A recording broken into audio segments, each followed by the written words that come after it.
So we just had fun letting everybody know what our favorite toy as a kid was for our roll call to see who's here. And I miss Jenny. Jenny, do you want to introduce yourself? Shoot. You're on. I hear you. No swearing. You hear me? Okay, good. Sorry. I had. Shoot, I have to turn this down though. I said I'm the only one here, and I have one person in the library. Probably. I had this little white puppy dog with a Grim dress that my sister threw away that I would have kept and saved. So. That's awful. That's awful. That blue and white checkered dress. It was awesome. It's kind of like a Dorothy look there. So just I kind of asked that question because it's just kind of fun to know what everybody likes to play with when you're little. But also I feel like as youth librarians, sometimes it's okay to build things around the stuff that we love. So thinking about your hobbies and passions and stuff might be a great way to start brainstorming for maybe a presenter talk or a Facebook Live or whatever you want to do. Thinking about things that make you happy. Okay. Making Barbie outfits out of socks. First of all, I want to see some pictures of the finished product to see what they look like. Okay. And my grandmother used to melt records into candy bowl dishes. Oh, wow. Yeah, in the oven. And my dad had one at home, and he was always so mad because it was one of these really amazing bands, blah, blah, blah. And his mom could care less, and she melted it into a candy dish, so. So before we get started with our questions that are below here, talking about make and takes, virtual performers or programs, things that did not go as planned, I wanted to start us off with a little bit of inspiration from the Wauwatosa Public Library because we have all been kind of locked indoors and doing curbside services or very limited services in our buildings. And the Wauwatosa Library found a way to still do programs outside in the beautiful weather with people in a controlled environment. So kind of a double inspiration for us to think outside the box and see the happy faces of all of our kiddos again. So I have a link that I'm going to share in the notes out to everyone with the process of their program that they call book picnics. So the Wauwatosa Public Library is a huge suburb, super popular, very well-off neighborhood of Milwaukee to the west. And so what they did is I'm going to mute everybody because it sounds like someone's like buffing the floor. Oh, that might be me. I'll shut myself off. They're mowing the lawn outside. Oh, got it. Yeah. So the Wauwatosa Library put out a sign-up sheet where a neighborhood host or a picnic host could sign up and submit a list of the people who might be coming. And the library would pull 200 or some books for that age range and drop them off on the front yard of the host's house. And then the kiddos would book browse, and it would be a limited number. I think this would even be a little bit large for my liking, but you can see that they just spread the books all around, and they had families sign up to go to specific parties. So like a host could say, well, me and 2 other Storytime families are going to be at this address, and we'd love to have some books. And the process or the program description says that the librarian, when they return to the library with their nearly empty book bin, would then check out all the books to the people that were there in attendance. So just kind of something to get your wheels turning there. And there's all kinds of questions that come with that too, out of my brain, like, do you have a laptop that you brought to check them out? Maybe you used an Excel spreadsheet and just put their name and card number in there, and then typed in and then scanned in the barcodes for the books. What'd you do about sanitizing the books that remained that came back with you to the library? All kinds of stuff like that. But I don't want to focus on that part. I want to focus on how they're trying something and getting outside. So, do you guys want to brainstorm or have a discussion on take and makes? So has anybody had a really successful take and make that they would like to share with the group? And if they didn't have a successful take and make, was there something that they had wished they'd done differently?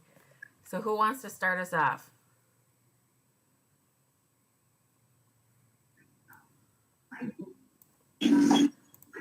This is the topic that everybody told me that they would like to talk about. So I'm thinking we are all wanting ideas.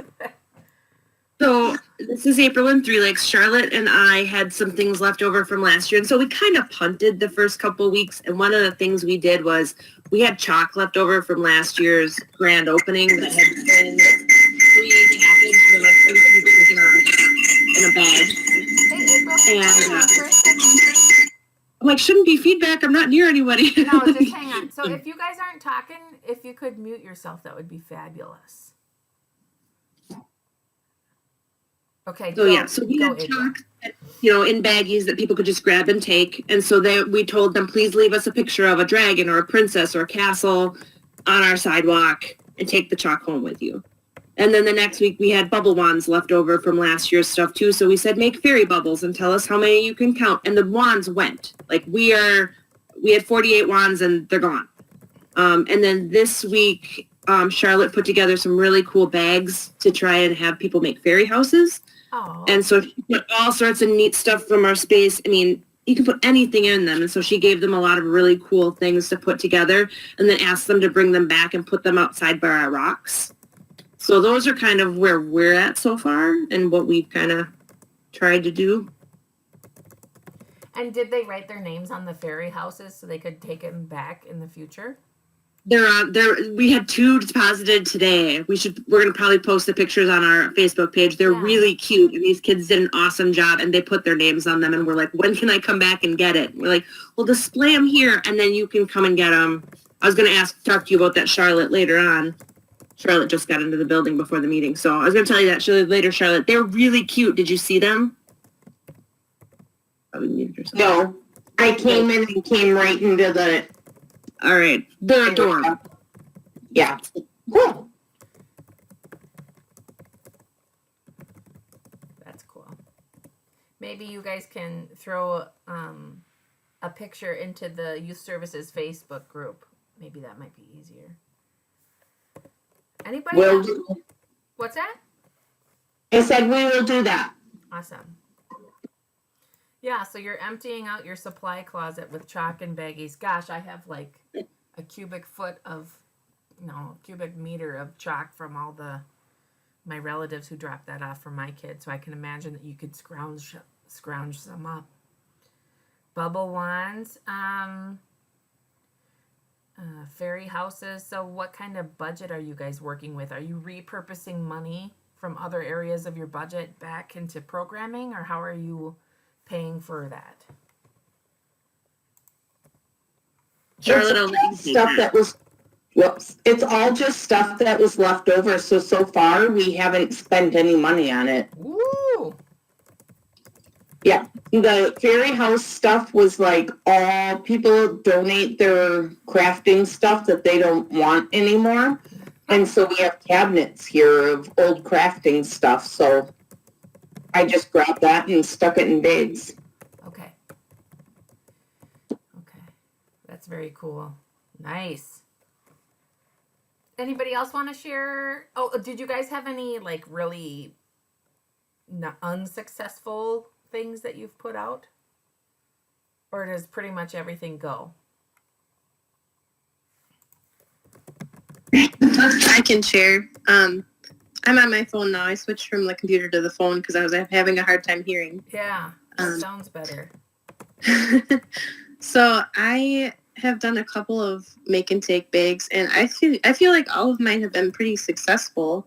Okay. We did a dragon windsock out of a toilet paper tube. That's awesome. Like 34 of those went out. I did the fairy gardens too. That was like the most successful program I've had so far. And I only limited it to 20 people because of I had to actually purchase some supplies for that. But I had 21 bags that actually went out. Oh, I threw one more together last minute. And I did like a little video of myself making the fairy garden, and I read some fairy poetry and put out some fairy facts and things like that in the video. So they followed along with the video, and then they sent me some pictures of their houses afterwards. So that was kind of neat. Those are on our Facebook page. And then this past week, actually on Tuesday, I did a STEAM bag where I had a couple of experiments in a bag they could pick up, and I did a video tutorial of myself again, and reading a couple books and throwing out facts about inertia and centrifugal force and things like that. So, and I had some feedback about that too, that they enjoyed it. So I had, I think, 7 or 8 participate in that, maybe 9. So did you do a Facebook Live or a YouTube, or what kind of videos are you doing? I'm just recording myself on our webcam, and then we upload the video link to our YouTube page, and then just email the link out. Okay. Do you ever put it on your Facebook page? We've been doing our story times that way, but I've only been emailing out to the people who register because they have to pick up the supplies ahead of time. Okay. I suppose I could put the link out there, and if people just happen to have those things at their houses, they could do it too, but Right. I didn't think about that. Right.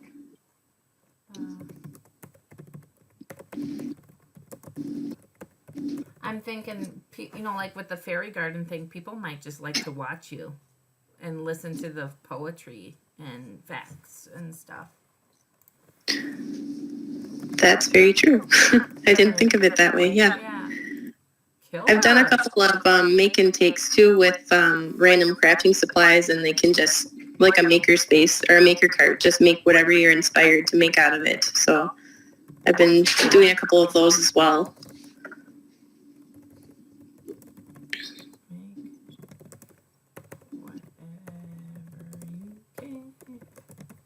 That's cool. I really like the idea of just having a video of you talking to people, because then it keeps your face with those people even though you can't see their faces. That's really awesome. And also, if you put that on your social media, you might get photo submissions that way too, that then everybody can see, right? The whole public. And then you can use that in those photos and those comments in your advocacy stuff that you send your director. This is an awesome comment that we got from a kid for this activity, and here's his dragon. Or whatever. It's just a natural way to collect things that advocate for the hard work you do. Awesome. Yeah, I've seen those dragon windsocks all over the place. Did you paint the toilet paper tube for them, or did you just add the streamers into the bag? I just gave them like a piece of construction paper and had them tape that around the tube. Okay. And then I cut out streamers and put googly eyes and in the toilet paper tube. It was a really pretty simple kit, and that went over really well. Yeah. Cool. And same question about your budget. How are you paying for things? Taking donations, that kind of stuff. I'm just using a lot of stuff that we already have, and because I'm not doing in-person performers as much, I had some extra money that way, so I did buy some stuff off of Amazon, like specialty things for the fairy gardens. But yeah, it has been pretty budget friendly overall. Yeah, and you're repurposing that money. That's really flexible and beautiful. Okay. And don't forget that just you can always keep chiming in or whatever. Anybody else have make and takes that they wanted to share? Or take and makes? I don't know which one to say. And we've been doing like a make and take craft every week, just more summary things that they can pick up. I would say it's preschool-ish to maybe early elementary, but I make about 30 of them on a little theme, and they go pretty much in a week. Cool.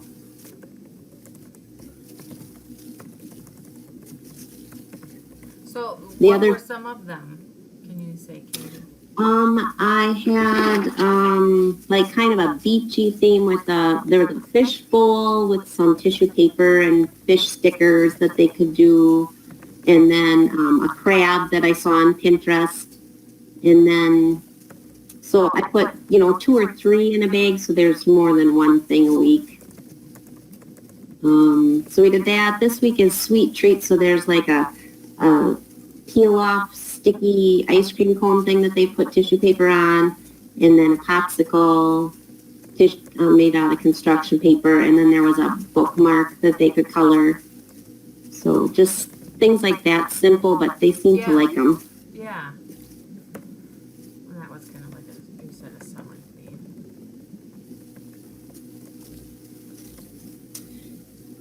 I'm also doing my book club kind of remotely this year, so I don't know if you want to talk about that later. No, go for it. Well, yeah, maybe I'll have you go first down below. Sound good? Yeah. Okay. But I really like your idea of, Katie, of having multiple things in a bag around a theme.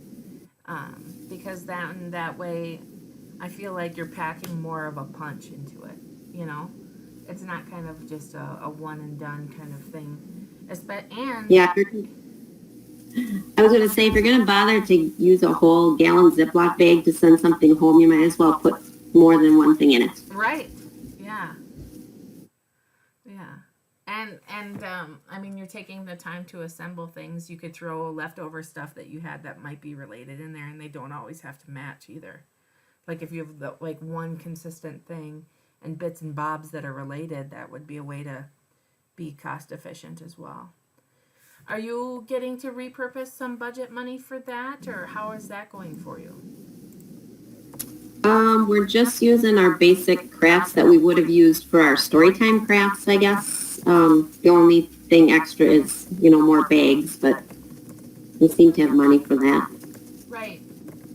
Yeah. And you kind of have a built-in audience with your storytime kiddos who are used to that kind of thing. So that's awesome. Before I get too far and we keep going here, how are you guys communicating what you're providing out to the public, beyond maybe Facebook? Do you have email lists of your storytime groups? Do you have email lists of your teens? Do you have, Erica, are you having people pre-register through a link on your website, or what? How is that going for you guys, and what are you finding difficult or the most successful way?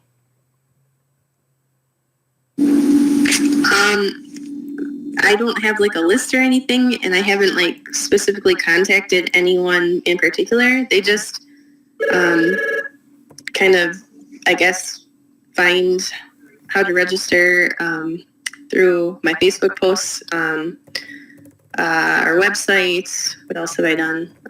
I do flyers in the library. I tried to email flyers out to the schools because they had like a day where they came and cleaned out their lockers. So I don't know how many people picked up information that way. Actually, we were on the radio and Channel 12 this summer too. But as far as like how they know to email me, it's mostly through Facebook and picking up the materials from actually coming into the library, I believe. It's kind of like I have some regulars. It seems that they are the ones that kind of read things the most. The people who don't actually read stuff, I'm struggling with how to reach them though. Like a lot of my storytime families I haven't seen. So yeah, I don't know. It's a struggle. Okay. Anybody else have any comment on that? And it's Denise. Yeah. Um, we do mainly Facebook, but when we were really just doing curbside, we just started, anytime there was a call made to set up a curbside appointment, we just asked the families if they would like a make and take kit. So they kind of found out through that that was available. And now, of course, that we're open, we're just offering it at the desk, when they come to check out the parents. So, and also just for your notes for later, Katie's stuff is under Rhinelander, not MCPL. Yeah. I was thinking, gee, does Ann know something I don't? Because I hope Katie's not going to MCPL. I see the yellow bookshelves. I don't know why I wrote that. Have I given you guys an update on my belly too? Like, this is my stage of pregnancy brain. So, like, we are far gone these days. Cool. Yeah. Offered at checkout. And I'm assuming your website, right? Webmaster? I don't know that we have them on our website necessarily. Okay. All right.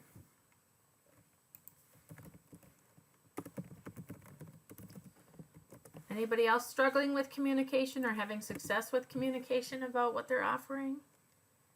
We literally leave our items in Three Lakes outside the door 24/7. So part of the thing is we're only open 3 days a week, and we don't want that to limit people's access to our items or the make and take. So everything's in bags, Ziploc bags. We have our overhang that we can put them under, and we have a note of what to do. And, it says, take me home and, do this. And so that's worked out really well for us because of that offline piece with people, and people, we're such a small town anyway. They walk right by us all the time. So it's like, oh, what do they have now? Oh, and then we put it on Facebook and our website. But we just have a lot of offline people up here. So that kind of has been working out too. And when they register sometimes for summer reading, I'll give them an offline reading log or whatever, because sometimes there's just those people that are like, we just don't want to do screens this summer. Yeah. We're going to have to do screens in school year. So we're trying to give them, or like when Charlotte does like a scavenger hunt, we put the picture up in the library or on the window too, so they can just walk by and see it and just have that line. Very cool. And I like that that's an active activity too. It's, take and make kits can be those active activities, like your scavenger hunt, your reading log bingo thing, or what have you. That's awesome. Okay. Does anybody else want to share take and makes and things? Are there things that you wish you could do but you feel like you can't?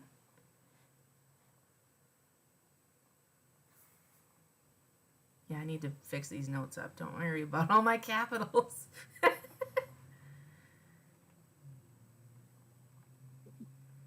This is Charlotte. Yeah. I miss getting to read to the kids in person. Yeah. And we do a live reading thing on Blue Jeans every Friday. We try to do a live story hour, and one or two families come. But I mean, seriously, people just do not want to be on screens. And so when that's been the only way really to reach them, it's hard. It's, I get it. As a mom, I don't want my kids sitting on screens all day either. So it's I get it. And yet, I miss that component of getting to read with them and interact with them. And so. Yeah. Yeah.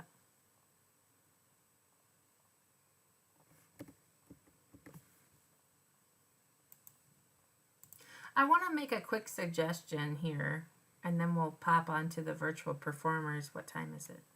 It's already 1:30. Yeesh. Okay. So I just want to suggest that you guys spend a lot of time on your computer emailing and filing emails and deleting emails and answering emails and all that kind of stuff. But I'd encourage you guys, if you don't have one already, to start gathering emails from people that you think would be interested in the activities and programs that you are providing. So like Erica from Minocqua, you said you were on the radio. Well, include that radio guy's email in there. Include the news, the news channel guy's email there. Include the newspaper in there. Include, you sent your information to the school. Well, I'm pretty sure the schools have like newsletters or communication tools to communicate with the families. Maybe you find that person who's in charge of the newsletter, or you send it to the secretary, including your school librarians on that email list. Maybe giving them a private call and saying, "Hi, how are you? Are you staying alive?" No commitments or anything for projects or anything, but just keeping those communication lines open, because you might find someone who becomes this natural library advocate mouthpiece when you didn't expect them to be, and you can always send an introductory email if you choose, but a lot of times people will just, shuffle it away. So it's no harm, no foul, right? So keeping that, you're going through all this work, you might as well share the work that you're doing, because you're already sending an email to your coworkers telling them what's going on. It wouldn't be that difficult to copy that same email and send it to all of your community people, right? Maybe there's a daycare email address or a home daycare email address, the Chamber of Commerce, Head Start, all those kind of different offices. So, and this doesn't have to be an overwhelming process. It could just be an Excel spreadsheet that you add stuff to, Or as you think of it, you keep copying and pasting that big slough of emails from the last email you did. Add a couple more. So hopefully that's not too much of a task, heavy task for you guys to think about going forward. And Yeah. isn't there a way to do, because I know that, if you go to different places you get, Jen in the library or the Cardigan newsletter, things like that, you can sign up for email notification. Is there a way for libraries to do something like that where people can just go there and throw in their email and then we have it all in one spot? Yes. Yeah. You can make it as complex or casual as you want. So if you're familiar with a Google form, you can plunk a Google form on your youth page or your summer page, and build a Google form that just says your name, your organization, and I want emails about youth, teen, adult, whatever. And then it'll add it all into a spreadsheet in your Google Drive that you can then copy and throw an email to. So that's a lower one. The easiest being, send me an email or write your name on this piece of paper and I'll put it on my other stack of papers and make my own list, right? Or, and my favorite one, which is a little bit more of a learning curve, so maybe a January, end of December thing to explore, is the Mailchimp or any email newslettery kind of thing. And send. That's more what I was thinking of. Yeah, so that's a more sophisticated way to do it, but the Google form works. Making your own Excel spreadsheet. I believe that you can make your own contacts list in Google Gmail as well. So I know that there is a way to do that in Outlook. So I can find an article and throw that to you guys. But so for example of what Denise is talking about, I am going to show you the WVLS subscribe dealio here. This is ours from Mailchimp. And so you guys could have a newsletter specifically for children and then a different one for general library news or whatever you want to do. And you can segment them in Mailchimp. So if they only want to hear family news, put them in the family one. If they want to hear news from everything, put them in all of them. And Mailchimp will manage old emails for you. Like if they no longer have an email, or if they unsubscribe from you, those kind of things. Mailchimp takes care of that. But if you're not ready for that level of digging yet, there's nothing wrong with a Google form or a notebook at the desk or whatever your preference is. So, but Google Forms and Mailchimp integrate best with the website, so that's where I would start. Yeah, let's talk about virtual programs and performers. I know Rhinelander, Rib Lake, some other people have had virtual performers and programs. So who wants to share about your experiences with that? I'm just going to go quick because I may have to bow out here pretty quick. Yeah. We had Tom Pease, and that was a YouTube link. He only did it for very, very few libraries, just a couple. We've had him forever, so he agreed to do it for us, and that was very well received. We also had Colossal Fossils. That was a Facebook Live program. Not a huge turnout, but there was a lot of interaction within the Facebook Live feed, so that was good. This week we have Traveling Lantern, and that hasn't gone over very well. So In person? Oh, you mean like during the week, so Monday through Friday you're having that currently. Got it. right. Is that a Facebook thing, or how is that one? It's a Vimeo, and then they have to register with an email to get a virtual key. And I think that was part of the problem maybe, is that they didn't want to register with an email. They just wanted to tune in if it was available. And so, but that was the way they worked the program. And I thought maybe the draw would be that they could watch it as many times as they wanted in a week. But we got a very poor response to that. So there's another program going around the IFLS library system called Page Turner Adventures, and it has to be on a password protected page. Anytime there's that second step, like if you add even a click, it just nosedives. And it's been a huge learning process for businesses and organizations, and I'm going to call these guys businesses, to figure out how to retain their ability to create a profit and build the excitement around them. But honestly, I'm not going to go to another, if I'm a library user at Athens, I'm not going to Google every single library I can think of and go to their programs page and click on their link and get a password and da-da-da. I'm not going to do that, because if you're a library user, you're a pretty dedicated library user to your library. And I don't think a lot of people have figured that out yet. So I kind of feel like, and if you notice, you have 3 different platforms that they were wanting you to use. That's also a barrier. What if I don't like YouTube? What if I only use YouTube? What if I don't know what YouTube is? You know, all these things that are taken for granted for the people that grew up on the internet, or us who we us who muddle through and use it every single day.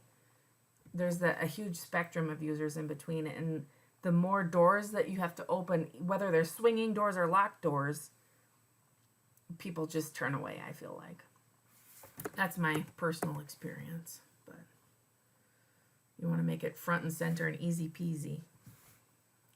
Does that kind of ring true for anybody else, or is that just me? Charlotte again. So I have tried watching not necessarily library programs, but just over the course of COVID, like, oh, this person's doing a Facebook concert, this person's doing a whatever. And they are painful to watch. I don't know why it's different than watching TV, but they are, that it's like, I just feel like there's this block. I mean, at least when we do our live Facebooks, we're live and I can see, like, I can see the kids and they can see me, and we play games like, go find me something yellow, and they all run around their house and come back with something yellow, like we can interact and still have those kind of personal interactions. Yeah. I'm very curious to see what people have found with these programs because I've kind of shied away from booking anything or spending money on them because it's like, I don't want to sit and watch somebody, you know, Right. I don't know, be goofy, I guess, do what, I don't know. They're painful. They've just been painful to watch on the computer that it's like, eh. So I am, you know, Eric and I were talking the other day, like finding a storyteller, like a Garrison Keeler kind of, when he used to tell the stories on the radio of Lake, whatever that is over in Minnesota. You sat and you listened to a storyteller that's like a radio program, I guess. Right. I feel would maybe go over better than trying to watch somebody perform. I don't know. That's it. Yeah. I have to say, I had Randy Peterson, and he was awesome. He He made, rocks, man. yeah, he made it really interactive. He used puppets. He actually did storytelling where he drew the story out while he was singing it. Like, I was really impressed with it. I wanted to keep watching it. So it's just a suggestion, I guess. You know, he used to be a teacher, right? I didn't know that, but that makes sense now. Drew the story as he told it. Yeah. Yeah, he's a really good, I was impressed with how well he can draw. Holy cow. Yeah. He builds all of his sets and everything too. Wow, I didn't know that either. Yeah, I would recommend him. We had 43 views on him, I think. So, 2 of them are me. I watched it twice because I liked it so much. Yeah. So Randy Peterson was good. What and I'm really excited by your idea, Charlotte, about the interactive Facebook Live stuff. And I'm going to call on Annette next to talk about her upcoming plans. I don't think she expected me to do that, but I don't mean to interrupt. We don't use Facebook Live. We use Blue Jeans. oh, Yeah, we share a link in a private group on Facebook, okay. and then they follow that link to Blue Jeans. Yeah, because then you can see everybody's face. Yeah. So Blue Jeans, just like we're doing now, has the Partridge Family view and stuff. I think that's really cool. And I also think that little kids are still excited to see themselves on a screen. Do you guys find that? They're like, I'm on TV. There's still that kind of special feeling behind it. But I like your idea about interacting with them. Find me something yellow, kids yoga, music hour with actions, all those kind of things that are very different than your painful experiences, as you call them. So I can't think of her name right off. I think maybe it's Carol Peterson. She does the teacher conferences, library conferences, and she does lots of music and movement. She's got music and movement CDs.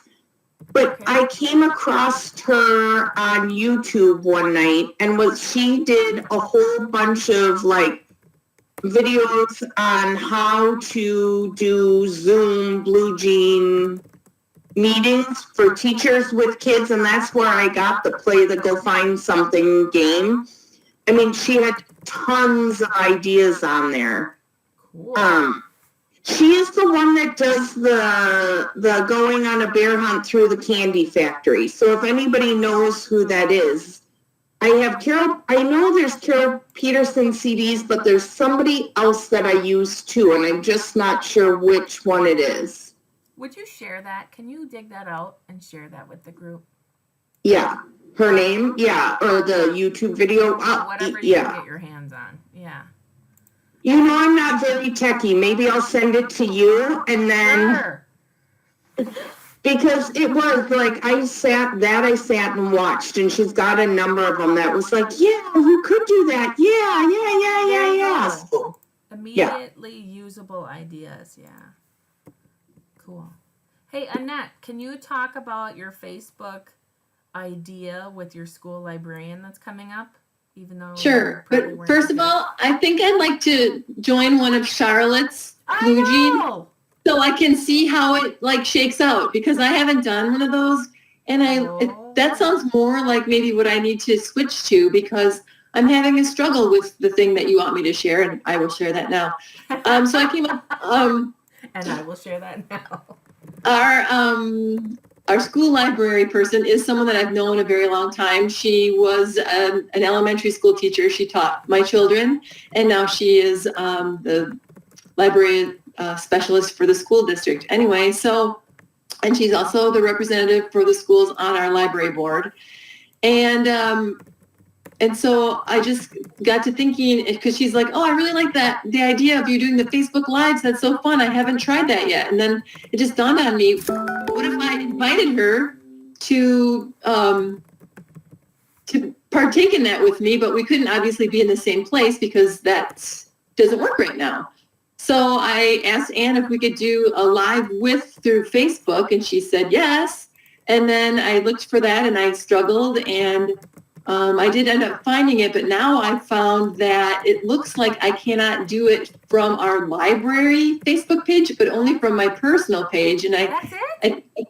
I didn't see I couldn't, you can't do it. You can only do it from iOS or Android. So I went to my phone and then I pulled it up on my phone and I still couldn't see it in our library Facebook page. But when I went to my personal Facebook page, then I could see the live and now I'm stuck.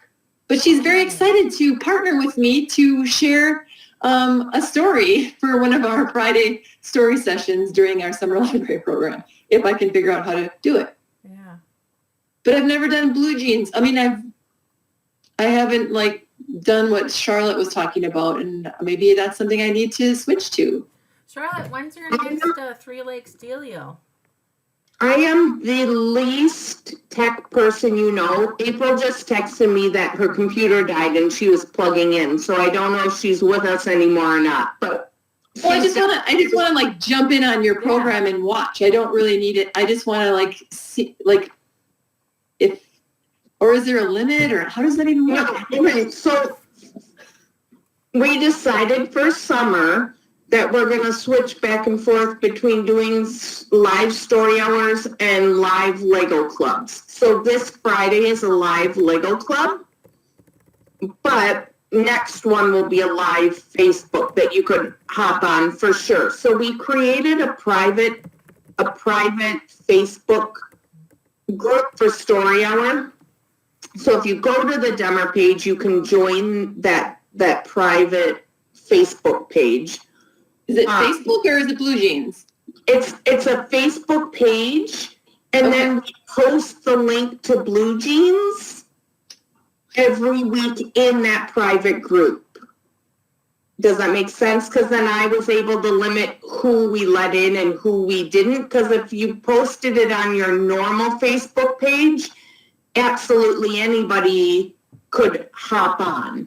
So we were trying to like keep the kids protected from weird adults hopping on, you know? So the link gets posted on Facebook, but it takes you to the Blue Jeans app. So it's not Facebook. It's just, you're just promoting. Yeah, help me, Ann, help me. Oh, sorry, I'm waving at Denise because she's got to take it. Oh. So we just post the link to the Blue Jeans on Facebook. And then they click on that link and it takes them to the Blue Jean app. And then we do a live, like this kind of meeting, but live through Blue Jeans. Yeah. Here's what I'm thinking, guys. Would you guys be interested in setting up a special one that we do together with Charlotte? Yes. And we can try all of our ideas that we would be nervous about trying otherwise just by ourselves. Does that sound good? Yeah. Okay. So I mean, because I've been doing a live story, reading some stories live, and that's fine. But if I can't use Facebook Live to make this partnership one happen, I'd like maybe I need to start thinking about a different way to do thing. it. Well, in Yeah. Blue Jeans, you could use your staff computer or your staff camera or whatever, your staff laptop, and film it that way rather than on your personal device as well. So that's a double help. Yeah. So Three Lakes team, can I shoot you an email later to see if we can figure that out? Yes. Cool. That's fun. That's awesome. Trying something different like that. Okay. So we have like 5 minutes, darn it, to look ahead to the fall. And I would love to hear what you're thinking about for the fall with programs, virtual performers, what you're offering, what you're not going to offer. Are you going to offer one of those alternative programs like the 1,000 Books Before Kindergarten, or a fall book reading challenge through Blue Jeans, or what are your thoughts? Have you started planning yet? I have no idea. I'm hoping to get some ideas right now. I know I'm trying to think of a way to the programs that I normally hold during the school year, how to switch them to a virtual mode. Like my little library time, my little amazing library time on Thursday mornings that I'm so sad that I don't think are going to be like they once were. Maybe I could make like a library time kit and send home a shaky egg and send home a few little things, have them register it somehow, and then possibly do this Blue Jean thing that I'm going to learn more about, and have my library time families at least have that connection with each other that they get when they come to library time and with the library as well. Yeah. I've been kind of trying to wrap my head around how to do that. Cool. So. Okay. And my other thought is, I do a lot of outreach at the classrooms, but I don't even know if I know the teachers are already going to be like, what am I doing? So I don't know how much I want to try to interfere with, trying to establish some sort of a story visit when they're just still trying to figure out how they're going to run their classrooms. So I'm just going to put that on hold and then feel it out as we get closer, as far as, because I do a lot of outreach. I might still do my daycares and things like that, because those really haven't changed. But the schools, I have to wait and see what's comfortable for them. Right. Okay, so I don't mean to interrupt. I keep interrupting. And that the Blue Jeans could work, for a daycare too. Like you could set up the meeting that the daycare logs on, and you could do it, or classroom visits through that. I did do those with some teachers before summer. I did some Zoom visits with a couple classes and some daycares, but those were initiated on their end, and so I need to figure out how to initiate it on my end. So, but thank you, Charlotte. Yeah.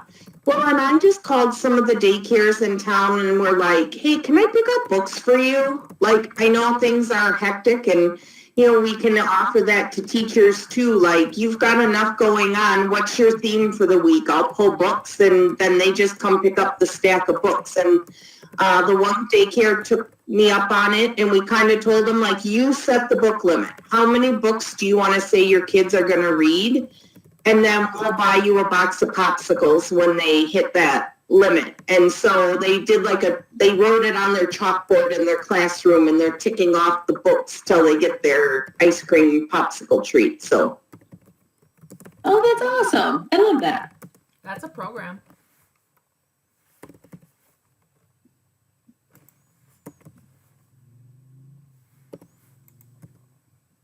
And when they're eating their popsicles, you could have a special story library visit with their Zoom or whatever. That that's kind of like an intro way to start playing together with daycares and things. Yeah, but I like that you said that you called. Sometimes you just gotta pick up the dang phone, right? You don't know until you talk to them, and it's harder for people to ignore you. So start slow. Don't call like 35 different locations. Start slow and really be intentional with how you're going to present yourself. There have been so many times where I cold call someone and I thought I've prepared, but I haven't prepared enough. So good for you and being brave, Charlotte, and calling people. That's awesome. Yeah. And that's also an offline thing. You guys are the queens of offline. You're the offline champions. Well, internet up here is so hard, truly. Like, I mean, if people can even get the internet where we are up here. So we really have had to try and be like, okay, how do we reach people without the internet? Because Absolutely. And you can start collecting I don't their sound email like it addresses. today, but like COVID was totally my jam because my introverted self loves hibernating away from people. So yeah, cold calling these places and being like, hey, do you want to do a program with me? Was like Terrifying. it was not exciting for me, but I did it, and yeah. Cool. I'm bolding that up. Oh, what is happening? What is happening, people? Here we go. Look at all those tabs. Wowzers. They're all for you guys. There, does that help? I wanted to, we have 0 minutes left, so before we go, I just wanted to remind you guys, and I put the link in the chat, that we do have this summer performer booking sheet that we all use together, and through email communications, if I heard of anybody doing an online virtual performer, I put the names of them in here so you could see who they were if they were interested. I know that Colossal Fossil has openings still, so just some ideas in there. In past years, we put performers in there, the date that they came, and the cost, so we could collaboratively get deals on booking performers around the same time period in the area. But now that's kind of off the table, right? They don't have to travel to you. It's a virtual thing. But I know also that Miller and Mike offer options as well in their comedic jugglers and magicians. So just remember that we have this spreadsheet available to us, and a lot of times you just got to call people to see what they're willing to do for you or what they're not willing to do. Just like Rhinelander said, Denise from Rhinelander said, Tom Pease is not offering it to too many libraries. And then also, we still have that take and make activity brainstorming sheet from a couple times ago, and I'll share all this out in our in notes from this meeting. So I really appreciate you guys coming and hanging out with me, and I just want to do a quick check-in if you guys would be interested in doing this maybe monthly on topics of whatever you'd like to talk about for youth services. Does that sound like something you'd be interested in? Sure. I closed your faces for some reason, so. Yes. Okay, Yes. cool. That's enough for me. I'll say that I'm interested in meeting with you guys. So, and I think going forward, since we can't do hardly anything in person anymore, this is yes to monthly. Great. This would be a great way to continue hanging out in the future too, and not, because I always send the notes out, and I'm gonna start recording everything and sending that recording out as well. You don't have to beat yourself up if you can't make it to that meeting. So it's 2:03. So I'm going to let you guys go and be respectful of your time. And I am just so thankful to hear from you guys today. Thank you for coming. Thank you. Thank you. Thanks a lot, Anne. Bye. Thanks. Bye. Bye. Bye, everyone. Bye.